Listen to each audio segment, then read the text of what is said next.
Afternoon po mga kababayan, ma'am sir. This is Jam, the Filipino channel lang niyo pong lingkod. So today is October 16, 2025. At tayo ngayon ay papunta dyan yan sa may Prince Plaza 2, sa may Condotel, Prince Plaza Condotel, sa may De La Rosa Street, Legazpi Village, sa San Lorenzo, Makati. At dadalhin natin sa may 1 Ayala Mall, sa may Ayala Avenue, San Lorenzo, Makati po yan. Okay, so magbabalik po tayo mamaya konti. Ang nakuha na po natin, sinadisclaimer naman po ang content po natin ay kalsada at hindi ang passenger. Kaya naman, sakali man po na may marinig kayo, mga pangalan ng lugar, pangalan ng tao, pangalan ng organizations, government o private man yan, ay wala pong kinalaman ng channel na ito at wala pong pinapatukulan. Lahat po ng pinag-uusapan dito ay pawang dito lamang po yan sa loob at wala pong pinapatukulan sa labas. Okay po? So magbabalik po tayo mamayang konti po pag nakakuha na po natin itong ating susunod na misyon. At samantalang tayo ay papunta doon, so manatiling nakaplay lang po muna yan habang binabagtas nga natin itong haba ng kalsada at tayo makinig ng mga nagbabagang balita at mga talakayan. Kaya kinausap na niya si PNP-IAS Inspector General Rigido Dulay upang ipahatid ang mensahe para kay Lupin dahil sa koneksyon nito ng magsilbing Foreign Affairs Secretary. Sa Facebook post ni Lupin, tahasa nitong tinawag na abduction ang ginawa kay dating Pangulong Duterte at isinuko sa mga dayuhan. Narito si Ombudsman Remulla. Ano po reaction niyo dyan, ha? Mali yan statement na yan. At sinikap ko lang kung natin si Dodo Dulay para siya ang mag-sabi kay Teddy Boy. Kasi si Dodo talaga nagalaga kay Teddy Boy nung siya ay DFA Secretary. Na tingnan niya yung mga post sa Facebook ng kanya, kung totoo o hindi totoo. Yung po yung nililinaw ko po. IG, Inspector General Dodo Dulay. Samantala, standby Raymond at Paas, aba si Senator Bongo pumalag na sa pagdawit sa kanya ng mag-asawang Curly at Sara Diskaya. Pero unahin natin, report mula sa Malacanang, bagong paog chief. Nanumpa na kay Pangulong Bongbong Marcos. Aris 14, let nag-disuplit kami na Miss Nakainanumpa na nga sa tungkulin si dating PNP Chief Benjamin Acordo Jr. bilang bagong Executive Director ng Presidential Anti-Organized Crime Commission o PAOC. Nanumpa si Acordo sa harap ni Pangulong Ferdinand Marcos Jr. ngayong araw sa Malacanang. Pinalitan ni Acordo si Undersecretary Gilbert Cruz, walang binanggit na dahilan ang palasyo. Umaasa si Pangulong Marcos na sa ilalim ng pamumuno ni Acordo sa PAOC ay magpapatuloy ang pagpapatibay ng kampanya laban sa kriminalidad sa bansa. Si Acorda na nagsilbing pang-29 na hepe ng pambansang pulisya na graduate ng 2024 ay graduate ng Philippine Military Academy Class of 1991. Mandato ng PAOK na mag-imbestiga at magsampa ng kaso dapat sa mga sindikatong kriminal. Kabilang sa tungkulin ito ang magsagawa ng intelligence operations at bumuo ng anti-crime action plans. Ito si F30 para sa DZRA. Sa Pilipinas, una sa Pilipino. Maraming salamat, Miss Lef. Samantala, Senator Bongo pumalag sa pagdawit sa kanya sa mag-asawang Curly at Sara Diskaya. Ina tayo ang balitang yan. RH38, Raymond Paas. Raymond. Kaya ngayon pumalag si Senador Christopher Bongo sa pagdawit sa kanya sa mga kontraktor na sina Curly at Sara Diskaya. Sa isang news conference sa Senado, sinabi ni Gula, hindi nito kilala ang mga Diskaya kung meron man silang joint venture sa kumpanya ng kanyang mga kamag-anak ay imbestigahan ang proyekto. At kung may makitang kapampakan ay dapat lang silang kasuhan at kasama siya sa complainant. Nagtataka siguro na nagtutumbok ng mastermind sa investigasyon na ginagawa na rin biglang umatras at inilihis na ang issue. Paniwala ng senador, may mga nagnanais na ilihis ang issue bang siya ang magmukhang may kasalanan. Una nito lumabas ang report na nagkaroon ng joint venture ng mga kumpanyang pagmamayari ng mga Diskaya sa CLPG Builders na siyang kumpanya na pagmamayari ng pamilya ni Senator Go. Sa isang panayang tinawag ni Ombudsman Jesus Crispin Boyeng Rimulya na hustler si Curly Diskaya at may mga pinoprotektahan siya kasama na si Senator Christopher Bongo. Narito si Senator Bongo. Welcome any investigation. Let the facts speak for themselves. Wala po akong tinatago. Wala po akong kinakatakutan dahil wala akong kasalanan. Hindi ako sangkot sa anumang anomalya. Aking sumpang tungkulin ay ang paglingkod sa bayan. At hindi ko po sasayangin yung tiwalang binigay po ng taong bayan sa akin. I am one with the Filipino people. This is crusade against corruption. Kasama niyo po ako rito. At hindi po tayo titigil at huwag po tayong umayag at ihis ko ang katotohanan. Kasi pag nililisa po ang pag nahihis po ang katotohanan, magulo po yan. Magkakagulo po pag nililisa po ang katotohanan. Tumpukin niyo po yung dapat tumpukin. Hanapin niyo po yung dapat hanapin. Yung talagang mga totoong buhaya. Yung mastermind talaga. Eh bakit ka parang, bakit i-atras ngayon? Ang bahagi na naging pahayag ni Senador Christopher Bongo. Ito si R.A. Corte, Raymond Abad para sa DZRH sa Pilipinas, una sa Pilipino. Maraming salamat, Raymond Dadbas mula sa Senado. At ito mainit na balita. Ilang miyembro at appointees daw ni Secretary Venus Dizon sa DPWH. Mga kontraktor din. O kaya ay sangkot din sa mga kontraktor. Ang detalye mula kay Aris number 12, Milky Regunan kami. Milky.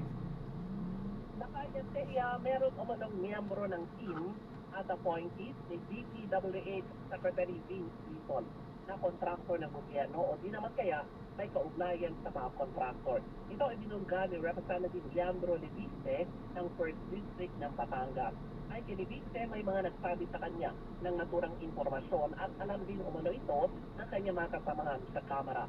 Sabi ni Leviste kung totoo na merong appointee si Dizon na questionable ang background, ito ay conflict of interest at taliwas sa layunin na linisin ang ahensya. Umakapit si Leviste kay Dizon na tignan ang kanyang bakuran at ngayon palang palitan na ang mga ito para matigil ang sistema ng TikTok. Narito si Batangas Representative Leandro Leviste. I have great respect for the real improvements that have been done in DPWH and Secretary Dizon came into the picture. And so I am relaying what I have heard from multiple sources that Secretary Dizon or members of his team have connections with DPWH contractors. I was told by one source some in his team are contractors. And yes, this is just what I was told. And I was told by another person that others on his team, even those who are not contractors, have been talking to contractors at my hinihingi. And maybe after I make this statement, some people can actually come out and say, yes, may hinihingi ang mga opisyalis ng PTWH sa amin. Samantala sa kalagitnaan ng press con nang tumawag sa telepono kay Leviste o meron tumawag sa telepono kay Leviste pero tumanggi itong sabihin kung ang caller ay si Secretary Dizon. Pero matapos ang press con na kaya ni Leviste, nag-anunsyo agad ang DPWH na sasagutin kumano ni Dizon ang mga nabulgar ni Congressman Leviste. Ako si Milky Regunan ulat para sa DZRH, una sa Pilipinas, una sa Pilipino. Maraming salamat Manang Milky. Samantala, Ghost Super Health Centers, produkto rin ng congressional insertions. Ayon sa Department of Health, ang detalye bibigay sa ating RH52, Edniel Parrosa. Edniel. Isinisini Health Secretary Ted Herbosa sa tinawag niyang insertion ng mga mambabatas ang natuklasan hindi operational na super health centers. Paliwanag ni Herbosa sa ambush interview kanina sa lungsod ng Antipolo na kapag matapat lamang ang DOH ng Health Facilities Enhancement Program. Pero maging ito ay nasingitan daw ng proyektong wala sa orihinal na plano depende sa request sa mga kinatawa ng mga distrito. Nilinaw naman ang kalihim na hindi lahat ng insertion ay masama. Gaya ng nanabutan niya na super health center sa Barangay San Jose. Ang malagaw mano ay nagagamit ng pasilidad ng taong bayan para sa serbisyong medikal Si Gayas tinawag niyang manananggal. Health Center sa lungsod ng Marikina kahapon. Pakinggan natin ang bagong pahayag ng kalihim. Power of the budget with the Congress and Senate. Sila nagpapadala ng general appropriation. Kami, executive, will implement. We will propose through the NEP and we will implement. Normally, pag insertion, hindi na-propose yan. Hindi kami nag-propose yan. So yun yung ano. So there are insertions that are good like this, natatapos. But there are insertions like yesterday na nakatengya, manananggal. Ngayon man kahit pinuri ni Airbus ang bagong in-inspeksyong pasilidad sa Antipolo kanina, aminado pa rin ang City Health Officer nito na 15 volts pa lang natin ang klinika. Nagkataong bigla itong naging operational kanina kasabay ng pagdalaw ng kalihim. Paniwanag ni Dr. Lab Concepcion, kulang sila sa manpower at ibang kagamitan dahil ng delayed na operasyon. Ito si Edniel Barrosa, umuulat para sa DZRH. Una sa Pilipinas, una sa Pilipino. Maraming salamat, Edniel Parosa. Samantala, 13 luxury cars ng mga Diskaya kasama na ang Rolls-Royce. Ayan, ipasusubasta na sa mga susunod na linggo ayon sa ICI. Magbibid ka ba, Lakay? Payong lang, oh. Pwede na. Yan ang kaya ng Ilocano eh. Ang detalye Malakay, arrest number 15. Giselle Ricafort, please come in. Giselle. Lakay, ipasusubasta na ng Bureau of Customs ang 13 luxury car ng mga Diskaya sa mga susunod na linggo daw yan. Sa press conference dito sa Taguig City, sinabi ni Independent Commission for Infra Executive Director Atty. Brian Osaka na kulang yung mga dokumento ng mga mamahaling sasakyan. Nangingi na lang daw ng approval ng BOC mula sa Finance Department bago isagawa ang auction. Pakinggan natin ang Executive Director.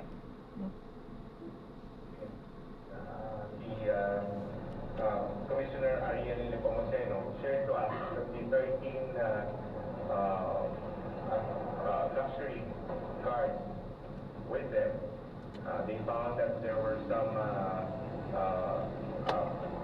may mga kulang daw sa kanilang mga papeles, which now gives them gives the right for them to auction this car. So in a couple of weeks, I think, according to Commissioner Nepomuceno, they're just going through the process of approval with the DOS, and they will be auctioning this off. So in that case, there will be an immediate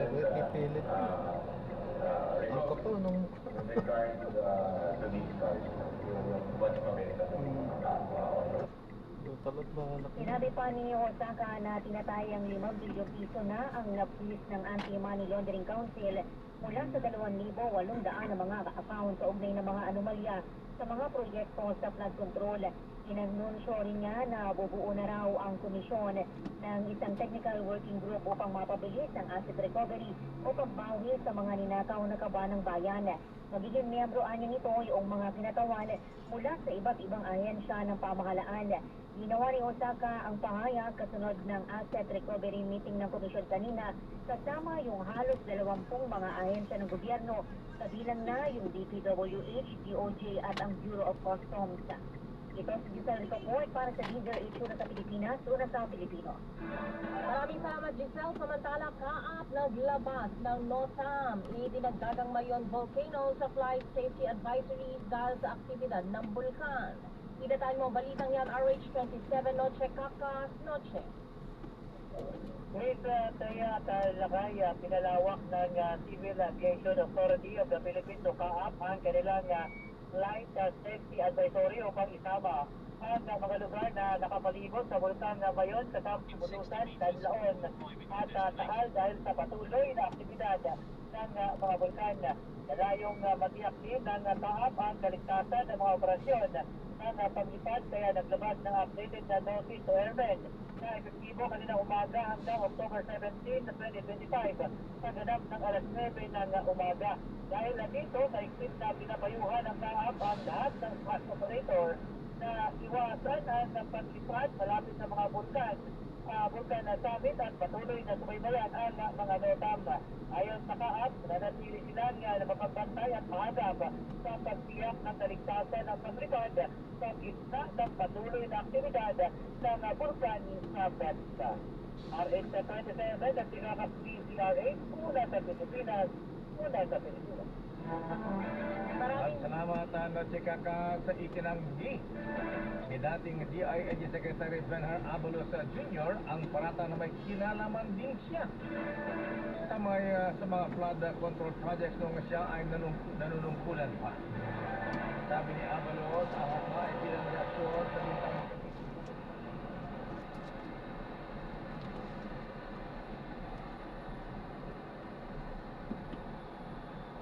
Sir, pakihanda lang po yung ano, kaya bawal tayong magtaga-isa na.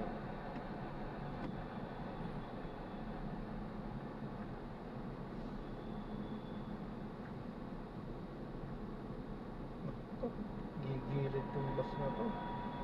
Sasakupin niya yung ano. Walang yun. Sasakupin niya. Sige po, ito po. Thank you.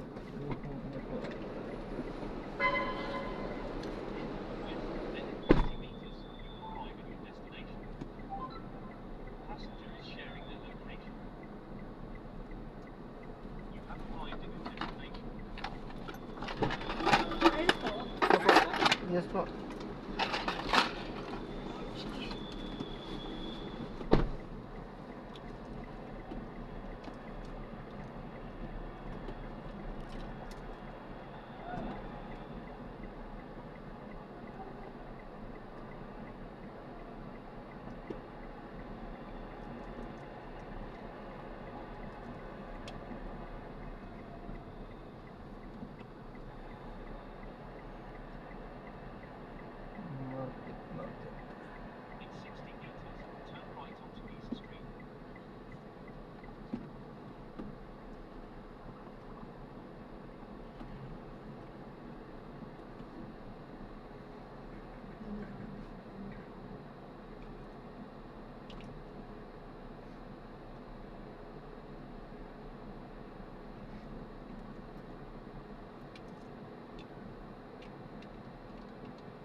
Makati.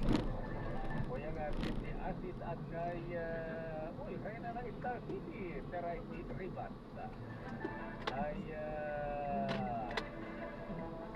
Mama Ellen Pilayo at kay Kuyang Justice Ricky Rosario ng Supreme Court. At kay Sarah Michelle Cabanela. At congratulations sa newly promoted General.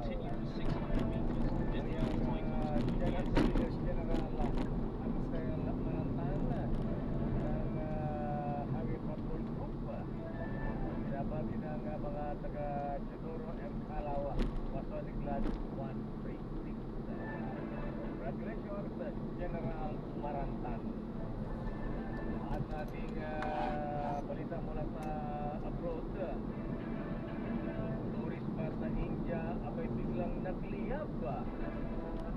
Napag 20 pasahero patay, talikon ng buhay. Ang detalye pala kay James Galangin. James. Dalawang patawang na tawag habang galing-ani naman ang resultan matapos biglang lumiyab ang isang tourist bus sa Jaisalmer City sa Rajasthan. Ayon sa mga nakakita, nilang napansin na umuusok ng likuran na naturang sasakyan kaya nagawa pa nito huminto at makababa ang ilang mga pasahero.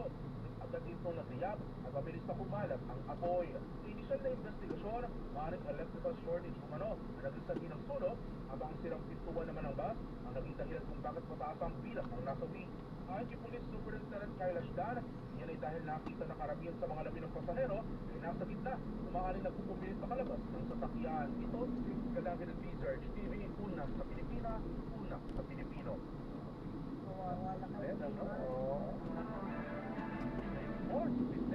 Bill Eric Polstra, bagong head coach ng USA Basketball Men's National Team. Hindi tayo mabalitan yan, Billy Borja. Pinayagan si Miami Heat head coach Eric Spoelstra bilang bagong head coach ng United States Men's National Basketball Team. Hanggang sa 2028 Los Angeles Olympics, ayos sa anunsyo ng US Team Basketball nitong Miyerkules. Pinili ang fill-out na si Spoelstra ng US Men's National Team Director na si Grant Hill at inutubahan ng US Team Basketball Board of Directors. Kailangan pa itong kumpirmahin ng US Olympics at Paralympic Committee. Ayos sa 54-year-old head technician, itinuturing niyang napakalaking karangalan ang magsindi para sa Team USA at pumunuan ng mga world-class athletes sa mga malalaking tournament. Aniya, itutulong niya ang tradisyon ng excellence of teamwork na tanda ng USA Basketball. Dating assistant coach ni Spoelstra ng Team USA sa Paris Olympics at 2023 FIBA World Cup. Noong 2021, pinangunahan niya ang US na nag-squad bilang sanay kasama ng Tokyo Olympic gold medalist team. Bilang head coach ng Miami Heat, kaya din ni Spoelstra ang kupunan sa back-to-back NBA championships noong 2012 at 2013. Sa darating na linggo, sasabak siya sa kanyang 18th season bilang head coach ng Heat, ang pinakamatagal na tenure na isang NBA coach sa isang kupunan. Maliban sa 2028 Olympics, pabumunuan din ni Spoelstra ang US men's team sa 2027 FIBA World Cup sa Doha at sa mga training camp at exhibition games sa kasunod nito. At yun ang mga latest updates ng mundo ng sport. Ito si Mil Borja ng CDRH TV, una sa Pilipinas, una sa Pilipino. Parang sa Laguna yata ang nanay ni... Parang hap-hap siya lang ako. Yes, hap-hap. Showbiz ni Thea. Emma Tiglao nagpakita ang gilas sa preliminary competition ng Miss Grand International 2025. Detalye mo ang Break Time Showbiz, Angelica Cosme.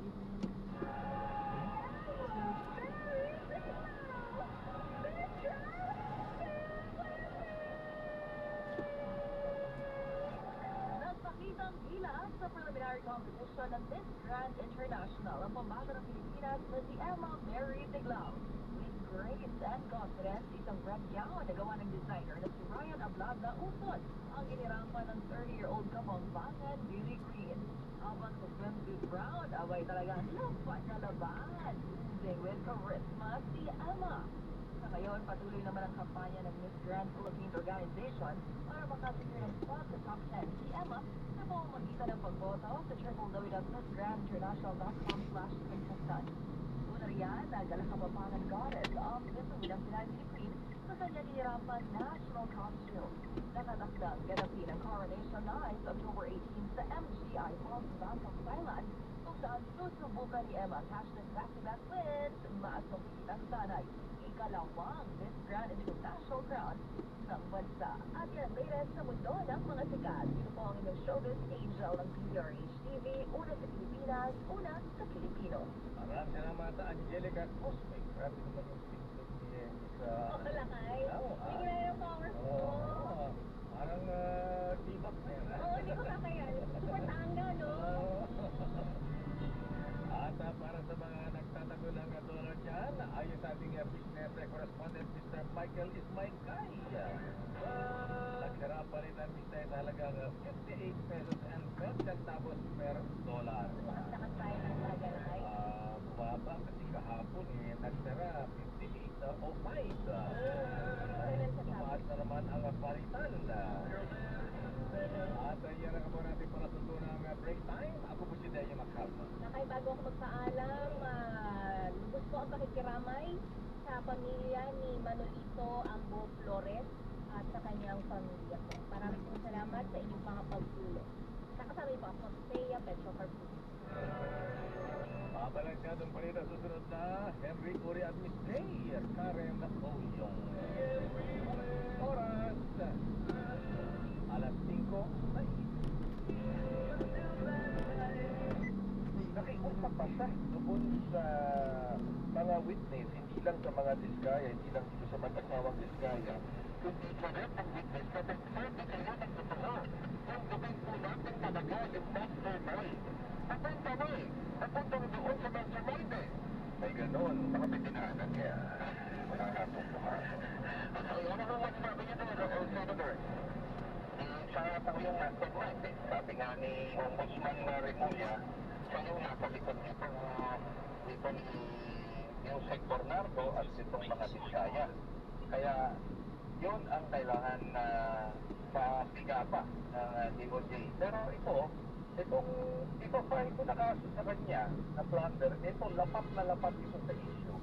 Kasi ngayon lang na pumutok itong issue na to, pero kung panahon ni Duterte, talagang grabe, di hamak na mas malalaki ang mga ninakaw noong panahon na yon. Ito nga, itong ipapahid ko, 7 billion pesos na mga proyekto ang binigay, inaward ng ni Duterte at ni Bongo kung sa kumpanya ng tatay at kapatid ni Bongo.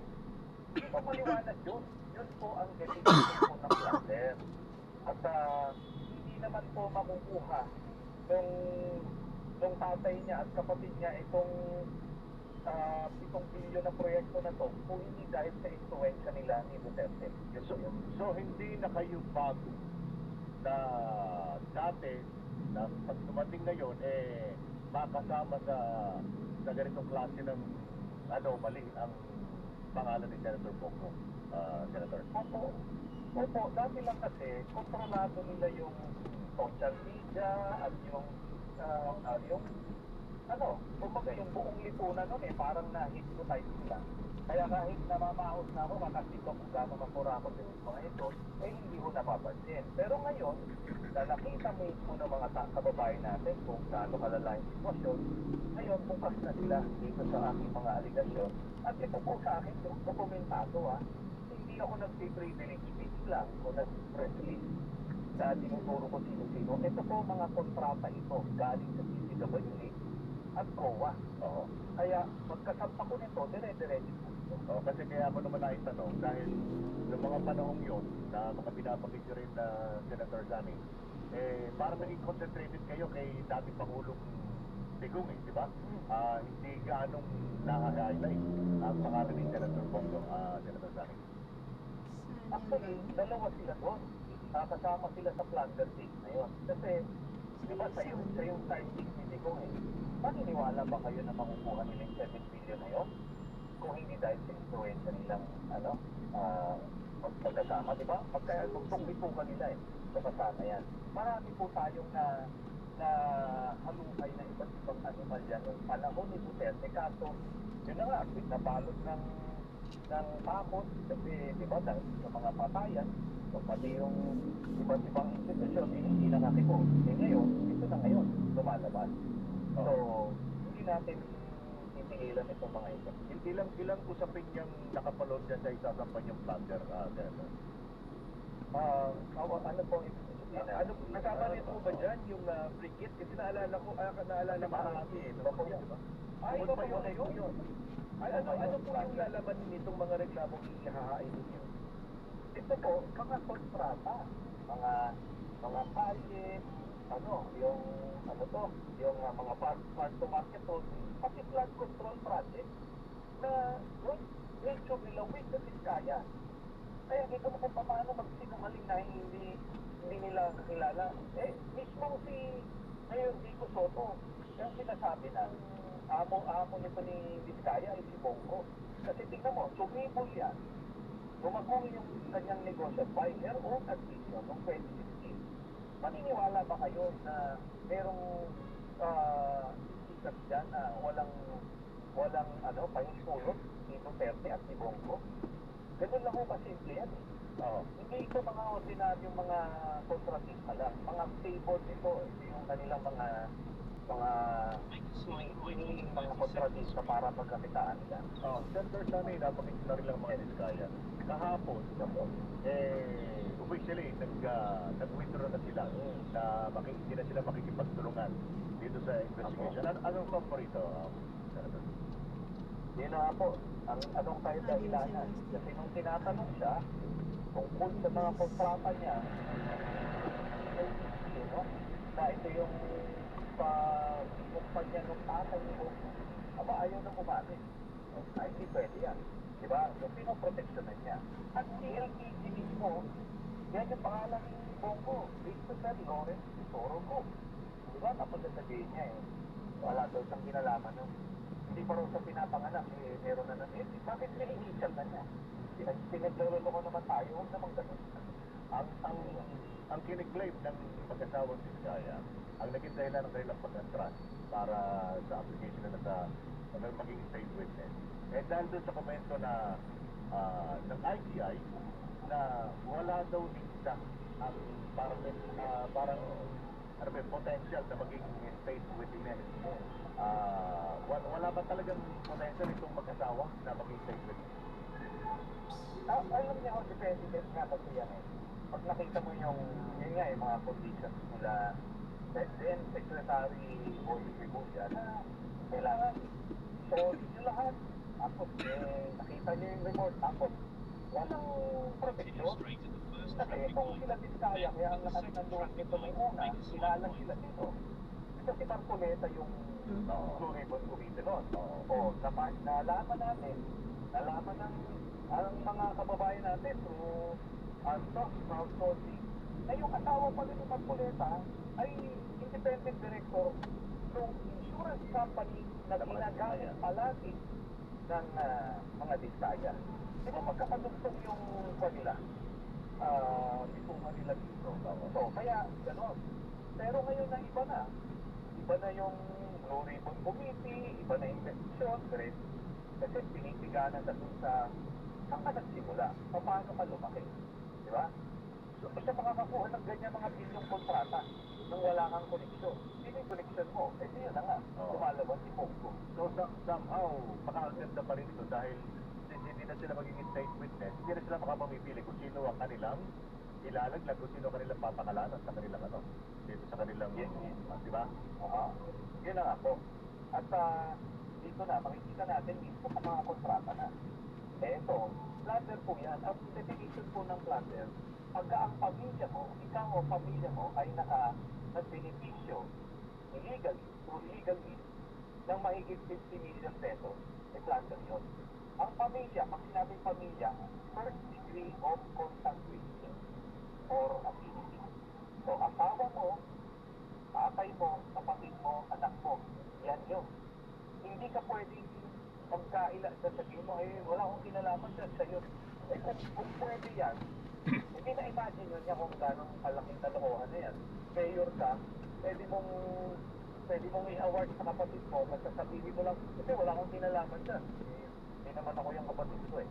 Malaking kalokohan po yun. Oo, pero Sir Sandy, sa tingin nyo mas may chance ngayon na talagang magtuloy-tuloy itong investigasyon. Pero kasi sa kabilang banda, maraming sinatanggap na si Senator Bongo. At di ba, marami pa rin naniniwala ko na yung sa mga nagsidahilan dyan, maaaring nagsidahilan dyan, dahil marami siyang natulungan sa Malasakit Center. Gusto ko, kaya ito at saka mapapaniwala natin ang publiko. Ganito po yan.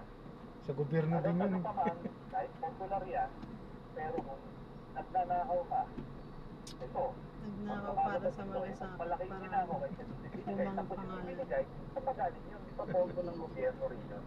Ginamit para i-build up siya. Diba, nakita natin yun. Pero ganyan yung binubunot para sa Malasakit Center. Yun. Actually, yung Malasakit Center, Public Assistance Center yan o. Pinangalanan lang na parang inangkit niya. So po, parang ginamit lang para nga i-build up siya. Kung una, plano siyang, hindi lang senador, gagawin siyang presidente. Kaya nila ginawa yan. Pero, ngayon, di na niya siya nakapwesto, kamusta na ba yung Malasakit Center? Di ko wala na.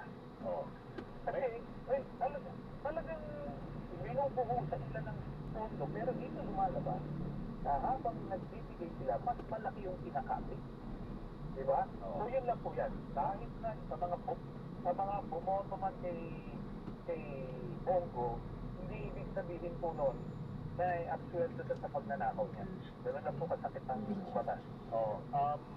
May nakikita ka bang chance man lang na kayang lusutan ito ni Senator Bongo? Pwede ngang lusutan, pero may ICC pa rin nag-aabang sa kanya. Kung anong mauna? Alam niyo ba kasi ganito, sasabihin lang natin sa mga babae natin, hindi natin pinag-iinitan nito si Bongo, kundi hinahabol natin yung mga nagtatala sa bayan. Kung nabola kayo nito, nakita nyo lang itong parang tumutulong sa Malasakit Center. Hindi nyo ho nakita yung nakikita ko. Hindi ho ninyo na nalaman yung nalalaman ko base sa mga dokumentong nakalap natin. Kasama po siya doon sa extrajudicial killing na ang tagabigay ng bayan doon sa bawat puno. O, yan yun. O, tapos, meron din siya mga ilang pinapatay ayon kay Sergeant Lascalia. O, maraming krimen na ginawa ito. Hindi yung parang ang tingin lang doon sa media, yan na naaawa tayo. Akala natin mga santo. Hindi po mga santo ito mga to. Hindi ganitong lalang yung pangungurahan sa ating lipunan kung maaayos sila nung 6 na taon na nakaupo si Duterte. O meron pang Parmalee. Sa Parmalee, kasama po si Bongo dyan. Partner siya dyan. Ito yung inubliga tayong pagsuot ng face shield. So, 50 ang bilis sa bawat face shield. Binenta nila ang kanilang kumpanya sa gobyerno, 127.60. Tapos inubliga yung buong Pilipinas, mga Pilipino, magsuot ng face shield. Kahit tayo lang ang bansang nakita nyo kung paano minamanipula. Ang daming pinagkakitaan nito mga ito. Maniwala na lang po kayo sa akin. Hindi ko naman, hindi naman ako gumagawa lang ng kwento napapatunayan naman po natin. Napatig nyo rin lang yung nangyari mga patayan panahon ng Duterte administration. Kinansila na yung passport ni di ba? Ni dating Garma, GM Regina Garma. Di ba isa rin siya sa napangalaman ni Garma na parang nagpa-finance pagdating doon sa mga extrajudicial killings. Opo. Saka po yung pangunahing dito lamang ni Bongo. Nakita niyo yung mga pinatay kurong sa Davao Penal Colony, yung mga Chinese drug lords. Ito yung mga karibal nung kapartner ni Duterte at ni Bongo na si Michael Yang, si drug lord. So yung mga karibal sa negosyo ni Michael Yang, sila yung nagpapatay itong hanay ni Bongo. So bukod pa riyan, itong General Barayuga, ang nagbigay ng go signal ay si Bongo, sabi ni Regina Garma. So, ano po ito? Hindi siya pinag-iinitan. Kahit anong paamon niya sa media, marami po siyang ginawang krimen, lalo na nung panahon nila Duterte. Ganun lang po yun. Hinahabol lang natin yung mga nagsasala sa ating lipunan. Ay, yun yung mga abangan natin Senator Trillanes, yun nga. At yan talaga Trillanes naabangan pala natin ito. kung anong Kaya pala. mangyayari dyan sa mga pinaparapan din sa kanya at kung finally nga magtutuloy-tuloy. Kaya pala ganyan siya umatake. Yung biyahe. Maraming salamat po. Maraming salamat po. Kilala naman kaaway talaga ni Amel. Sabi ko, sino yun? Ito, dire-diretso na rin tayo. Kuya, makakausap din natin via Zoom. Baka namin tayong protest. Kayo na na-interview, Magkakaiba naman tayo humusay ngayon. Puro si Professor Guido David ng Oscar Research Fellow. Magandang hapon po. Yes, magandang hapon, Sandro and Willie. At sa mga nakikinig at nanonood sa ating programa. Alam mo, mas masaya makausap to, ba't yung paggamit na nanonood ako ng 4 anak? Tahimik kaya pag ganito, diretso na tayo makakatanong sa kanya. Nagkaroon ako ng pagkakataong magkita na kami ng personal. Kasi dati na-interview ko sa kabilang, sukay ko din lagi yan nagkita kami sa Congress. Nakarato na pa. Oo, Prof. Guido, ito, kailangan natin magmadali. Ano po ba matapang na sa Senado? Wala pa pala. Tubod ng masa survey, kung saan niya sabi nga na 83% ng mga Pilipino ang sumusuporta kay PBBM na i-expose ka ang korupsyon. Bukod dyan, mas mataas pa dyan, yung mga galit na nakakaroon na ng anxiety, mga iritado na sa nangyayaring korupsyon, umabot ng mahigit 90%. Kung pagsasamahin mo, 60% kasi galit, 30% yung parang, alam mo na, hindi na gusto yung nangyayari. Tapos yung natitira porsyento, yun yung mga hindi na nakakatulong sa nangyayaring ano bang dito, Prof. Guido? Yes, Sandra and Willie, kita hamayin natin yung resulta ng survey ng Octa Research conducted September 25 to 30 with 1,200 respondents face-to-face. Margin of error nito is plus minus 3%. This is a nationwide survey. So tinanong natin, una, do you agree or disagree with the President's decision to publicly expose corruption in infrastructure projects, even if it may have political consequences for him? So may kasamang gano'n sa tanong, kahit na, baka madamay siya politically. And lumalabas, 83% guys nag-agree dun sa pag-expose niya sa corruption. So 8 out of 10 Filipinos. And 3% lang yung nag-disagree. Ito yung pinakamata sa NCR at Ballot Luzon na umabot na mga 90%. 91% sa NCR, 90% sa Ballot Luzon ang nag-agree sa pag-expose niya sa corruption. So, I think agree naman yung karami ng mga kababayan natin na dapat matugunan na itong corruption. And then, yung sinabi nga ni Willie, so, dito sa, emotion felt towards national issues, 60% ng mga kababayan natin ay nakaramdam ng anger or outrage. At itong 60% nationwide to, pero sa Metro Manila, mas mataas pala, sa 81% na. And then yung fear or anxiety, 30%. At yung sadness, nalungkot sila, 9%. So, yun yung mga naramdaman nila. And then may isa pa tayong, actually, dalawa pa tayong tinanong. Isa sa mga tinanong natin, ano yung gusto niyang maging outcome dito sa investigation sa flood control project? Although allowed sila to select multiple answers, ang pinakamataas dito, 68%, hold corrupt officials and contractors accountable. So accountability, hinahanap ng mga kababayan natin. And then 58%, recovery of lost or misused public funds. 58% is imprisonment of those proven guilty. Meron din 41% nagsabi, yung future-proofing natin, ensure efficient implementation of quality flood control projects. Tapos yung transparency monitoring, 34%. Pero, yun nga, pinakamataas, yung accountability, kailangan ma-hold accountable. Yung mga tao, galit na nga eh. So, that's sabi ni Will. At gusto nila mabalik yung pera, ma-hold accountable, at kung maaari, may pakulong doon sa mga magiging, yung those we will find guilt. So, ibig sabihin, hindi lang yung accountability, hindi lang yung umaming ka sa kasalanan mo, solid mo yung pera, tapos makulong, punta ka doon sa oblo, di ba? Parang ganun eh. Yeah. Kasi sawa na yung mga tao eh, ayaw na nilang mag-put up dito sa corruption. Kasi di ba, I mean, although nag-improve na yung inflation ngayon, masaya tayo dyan, pero in general, mahirap yung buhay. So, at yung mga tao, di ba, kumakain sila, lahat tayo taxpayer. At kung ganyan lang, yung buwis natin, pinabibili ng mga Lamborghini lang, ng ibang mga tao na gusto na may makakita ng accountability, may makulong, at may pagsoli ng pera. At least, yung mga iba tayong mga witnesses, nagsoli na ng binalik na nila kanila mga nakuha, pero the public wants more. Factor ba dyan, Prof. Guido, kung pro or anti yung tatanong? Well, I think factor yan kasi may differences tayo regionally. So, kumbaga sa Metro Manila, mas galit actually yung mga tao. At pati rin sa mga Gen Z, yung mga age 18 to 24, mas mataas yung mga galit sa kanila. Pero, so may factor regionally. Pero, universally nakikita natin na galit sila, gusto nila ng accountability.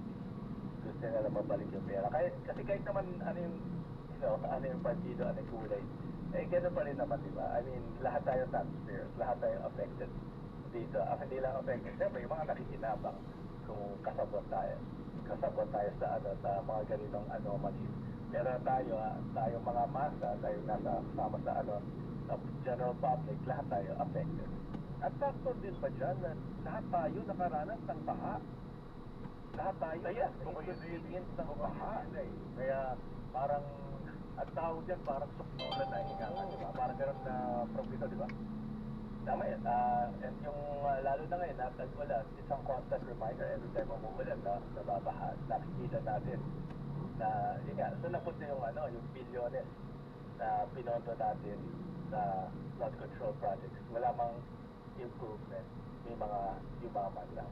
Diba? I mean, at least kung nalagay sana sa mga ibang proyekto na mas mapapakinabangan natin, mga kalye, mga daan, mga hospitals, mga schools, diba? Mas makakatulong sa atin moving forward. At after dyan, parang sa tingin ko, yun nga, nakikita natin na parang impediment yan parang hadlang yan sa ating pagpunlad as a nation. Kaya, yun nga, nananatili tayo sa ganitong estado.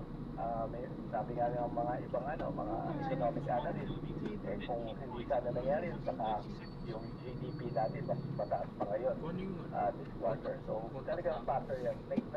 Na-affect tayo economically kahit pa paano. One last point bago namin bitawan. Hindi ba nakakapangamba yung ganyang klase ng figura ng percentage na yung galit mas lalong tumataas? Well, let's put it in perspective. Tulad nga sabi sa mga rally, hindi naman gusto ng mga tao na complete overhaul. Hindi naman tayo magkakaroon ng snap election. Gusto na syempre, it's reform. At tulad ng lumabas na survey, kailangan natin yung transparency moving forward. So, transparency, monitoring ng projects, para ma-restore natin yung public trust sa government. Kasi sabi ko naman lagi, I mean, marami namang branches ng government. Marami naman dyan na mga hardworking mga government employees, especially dun sa mga, sa mga rank and file. So, hindi naman natin sinisiting all government. Meron lang a few bad apples, diba? Hindi naman natin mag-judge yung entire government sa a few bad apples. Pero isa natin siyempre, malinis natin yan. Yung mga bad apples na yan, maging accountable sila. Kasi marami naman hardworking sa government natin. Alright. Marami pong salamat, Prof. Tito. Maraming salamat. Isa po siyang research fellow mula dyan sa Oxnard Research. Okay, paano susunod na sa radyo at digital TV ang Arangkada Balita kasama sina Maan Macapagal at Jack Catanyones. Mapapanood ito sa PRTV Prime Media Channel 31 at mapapakinggan sa TCMM Radyo Patrol sa 30 sa Metro at Mega Manila. Mapapanood naman ang Issues Spotted kasama sina Tony Velasquez at Rick Galazo sa TCMM Teleradio Cable Channel, TCMM Teleradio YouTube Channel at sa TCMM Teleradio Facebook page. Bye-bye! 7 days before Christmas. Bye! Hi, ito po si Karen Oleong ng DZRH. MX Space, dito ako bilib. Nagmamadali kasi itong kliyente natin. Baka pwede mo naman gawa ng paraan. Siya na daw ang bahala sa'yo. Mahirap yan, sir. Ayoko na yung ma-involve sa mga ganyang kalakaran. Ganyan ang Pinoy.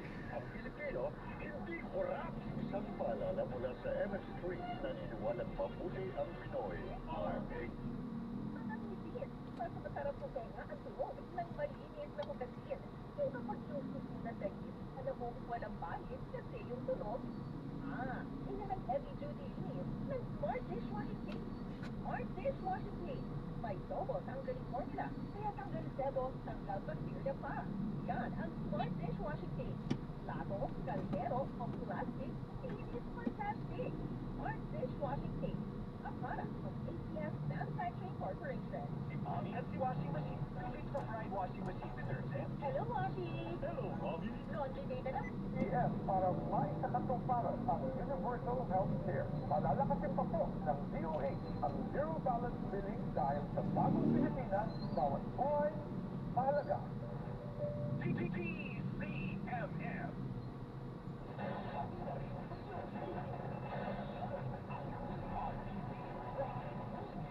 Goodbye.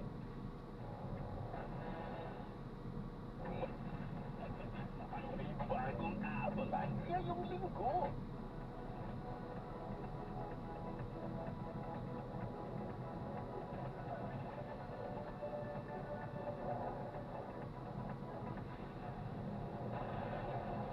Well, Barangada, live traffic update muna tayo mula sa MMDA Metro Base. Ang nakikita nyo sa inyong mga street and traffic situation dyan sa may entrance of Boulevard. Unahin natin yung sa kanang bahagi ng inyong mga stream.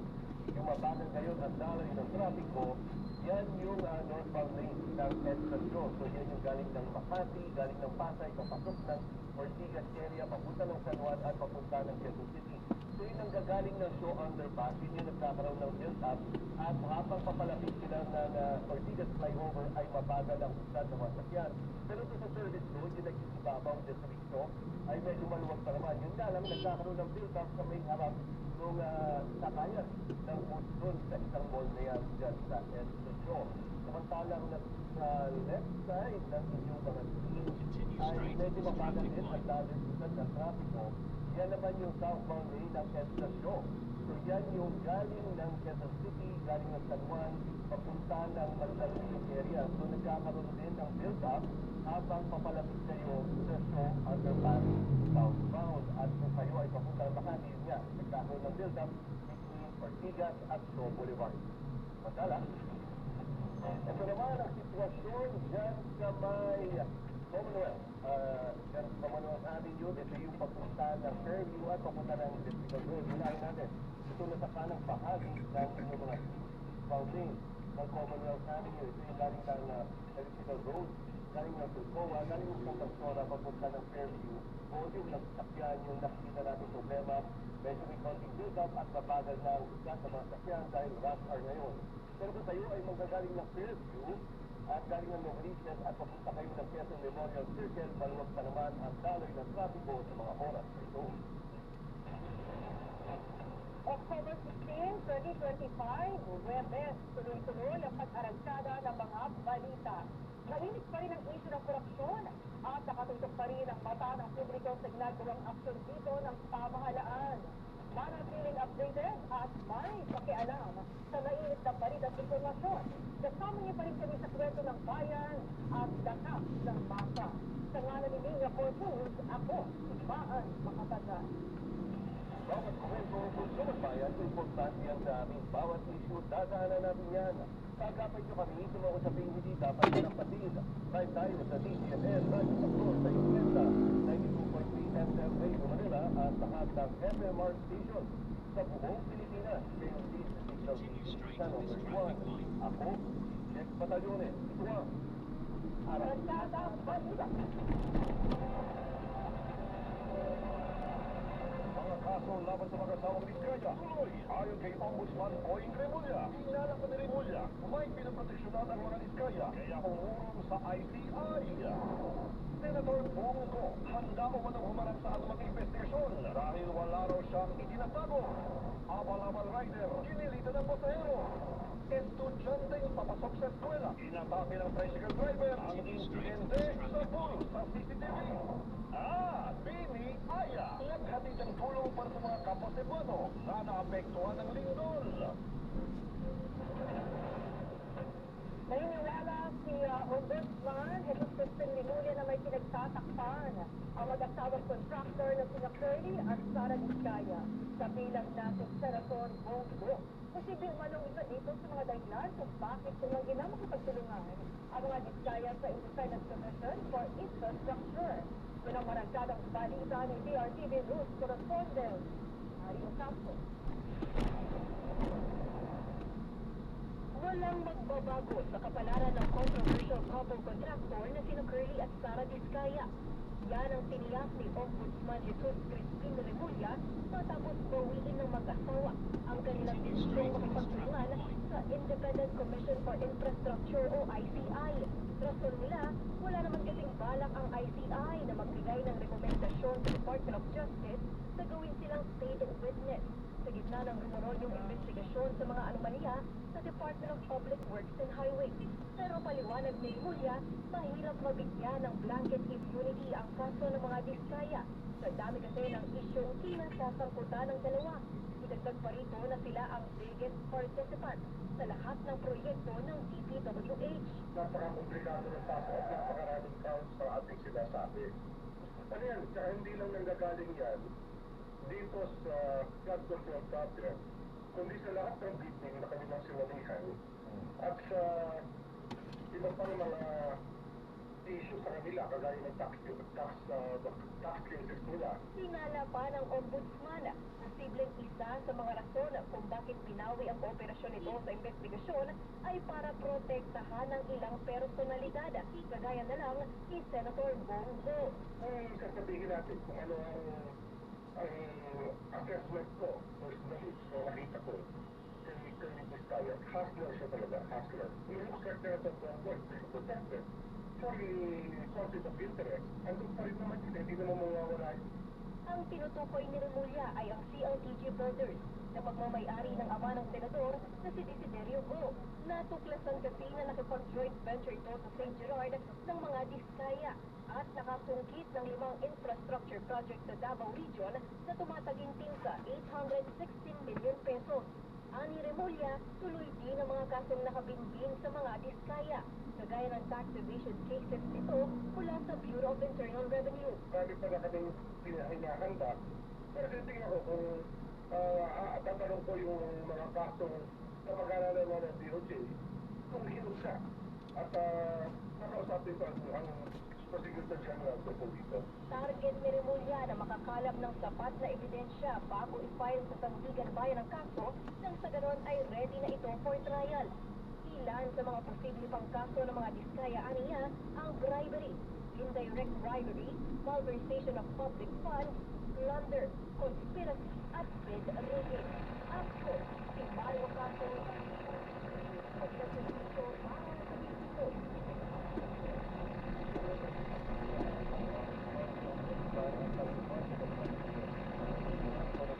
Ng kumpanya ng Diskaya at CLTG Corporation na may koneksyon ni Senator Bongo na nangumarang katakbasta ni PRTV News Correspondent J.M. Pineda.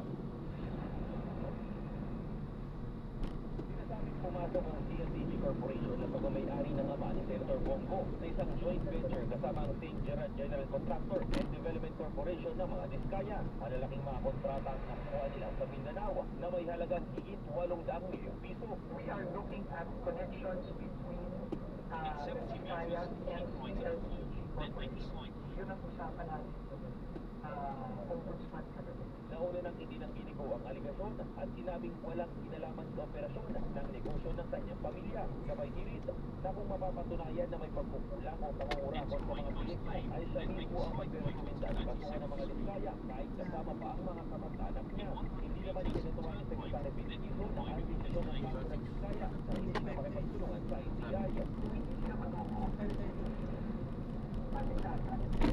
Ano pati na rin ang DPWH at ang ombudsman ang mga dokumento ng nakarang administrasyon mula 2016 nang makakuha ng mga kontrata ang mga Diskaya.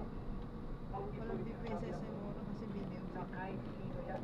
Kahit sino yan. Kahit previous na wala siya. Yun yung branch ko ng video. Wala siyang sasabihin lahat. May gagawin. Si Dizon ay nagtrabaho din sa ilalim ng pamahalaan ni dating Pangulong Rodrigo Duterte at tatlong posisyon ang nahawakan niya. Kaya nang matanong kung anong gagawin kung matamaan ang mga dating rules. That's one question. Whether I work with someone or not. Any allegation.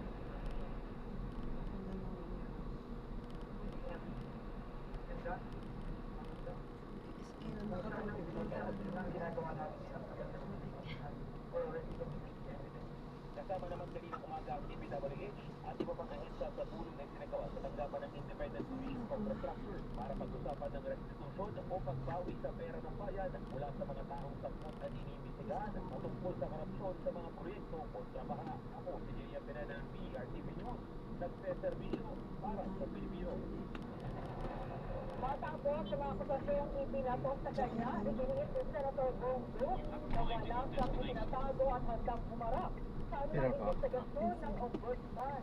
Sa kanyang press conference, Ingat po, God bless po. sa anumang nasisiyap sa ating pagsasabi. Sobrang traffic. Sa mga Diskaya.